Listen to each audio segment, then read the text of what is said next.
আসসালামু আলাইকুম। কেমন আছেন সবাই? নিশ্চয়ই ভালো আছেন। আমিও আল্লাহ তাআলার অশেষ রহমতে ভালো আছি।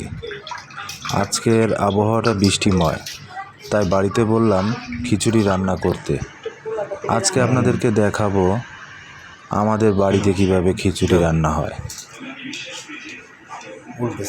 প্রথমে আমরা চাল ডাল ধুয়ে নিয়েছি, দেন পেঁয়াজ কুচি, পরিমাণ মতো কাঁচামরিচ, ধনিয়ার গুঁড়া, হলুদের গুঁড়া,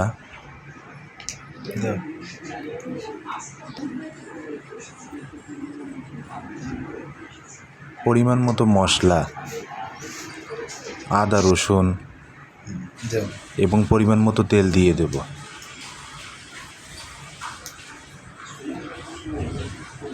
আপনারা অনেকেই বৃষ্টির দিনে খিচুড়ি খেতে পছন্দ করেন।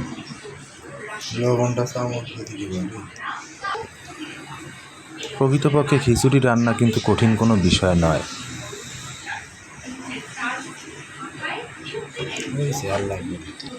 যে যার মতো করে খিচুড়ি রান্না করতে পছন্দ করে, আমরা এভাবেই করে থাকি সাধারণত বাড়িতে।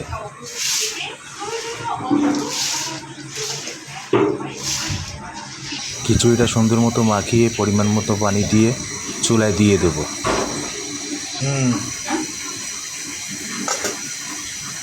এরপরে 15 মিনিট ঢাকনা দিয়ে ঢেকে দেব।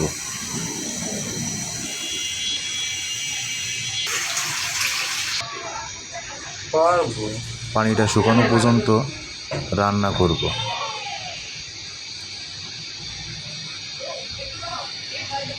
পানি কমে গেলে চুলার তাপ কমিয়ে রান্না করব।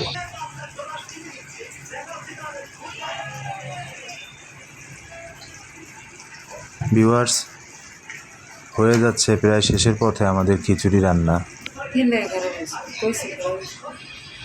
শুধু খিচুড়ি দিয়ে কি চলে? খিচুড়ির সাথে থাকছে আমাদের পছন্দের মরিচ ভর্তা, ডিম ভাজি আর মুরগির কষা। ভিডিওটি ভালো লাগলে অবশ্যই সাবস্ক্রাইব করতে ভুলবেন না।